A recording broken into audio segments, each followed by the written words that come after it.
Hello everyone, आज तपाईँहरूलाई म सिकाउन गइरहेको छु भने होइन, यो हाम्रो गिटार छ नि, गिटारमा चाहिँ हामीले यो लेफ्ट फिङ्गरलाई चाहिँ कसरी बलियो र हामी केही एक्सर्साइजहरू देखाउन जाँदैछु। यसले चाहिँ तपाईँहरूको कर्ड चेन्जमा होइन, त्यस पछाडि कर्ड चेन्ज अनि त्यस पछाडि यो सोलो बजाउँदाखेरि यो फिङ्गरको मुभमेन्ट एकदम राम्रो हुन्छ होइन। त्यसको आज म तपाईँहरूलाई 2टा एक्सर्साइज दिन लागेको छु, 2-3टा दिन्छु, राम्रोसित हेर्नुहोस् है। फर्स्ट अफ अल हाम्रो यो फ्रेट छ होइन, फर्स्ट फ्रेटदेखि बजाउँदै जाउँ है त। यसो गर्नुहोस् है।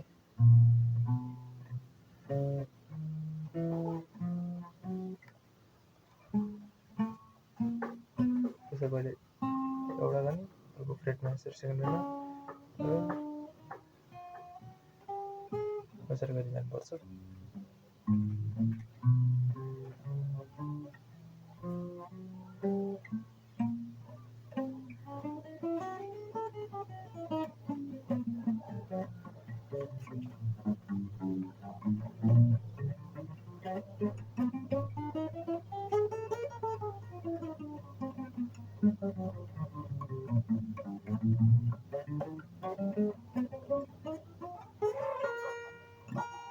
यो एक्सर्साइज गर्न तपाईँको यो स्पिड बढ्छ, त्यसपछि तपाईँहरूको मुभमेन्ट राम्रो हुन्छ है। अब हामीले यस्तो चाहिँ अब किन सिकिरहनु पर्छ भन्दाखेरि यसले हामीलाई स्केल बजाउन पनि एकदम सजिलो गर्छ। जस्तै कि अब मैले सिकिसकेपछि स्केल पनि म चाहिँ बजाउँछु होइन, जी मेजर स्केल बजाउँछु।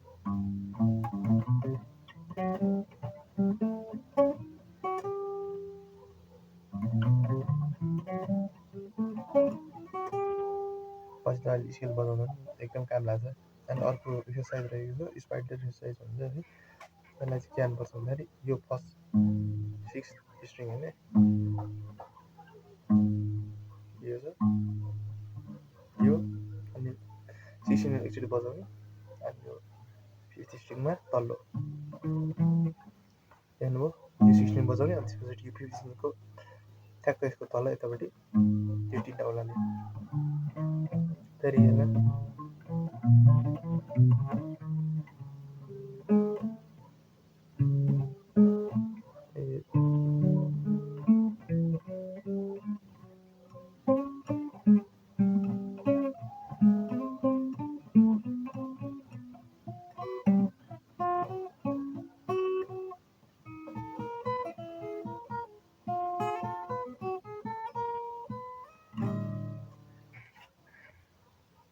यो अनि भन्दाखेरि यसलाई अब यहाँ राख्ने एउटा, त्यसपछि ठ्याक्क त्यसको तल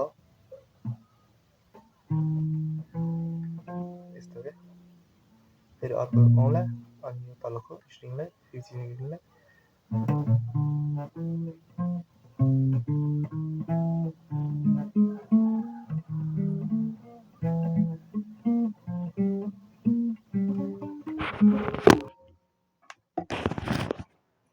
अब यो हामीले सिक्नुको फाइदाहरू के छ भने यसको धेरै फाइदा छ है, अलवटा फाइदा छ है। यसले अब मान्छेहरू पहिला होइन बिगिनरमा पनि यही सिक्नु भन्छ क्या, बिगिनरमा पनि यही। अब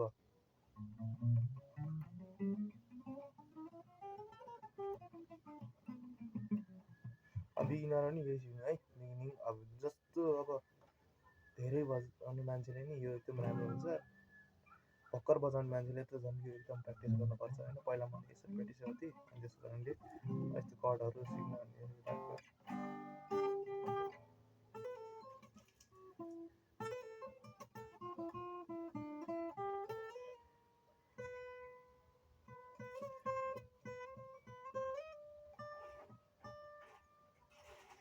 अनि यसको फाइदाहरू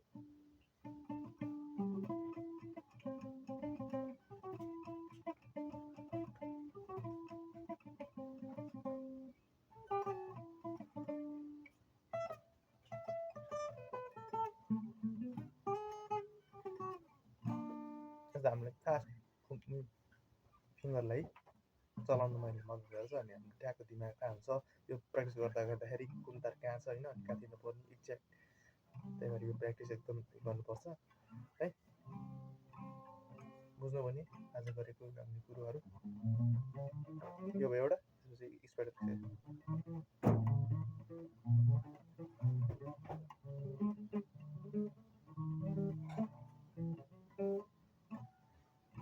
यो गर्ने है।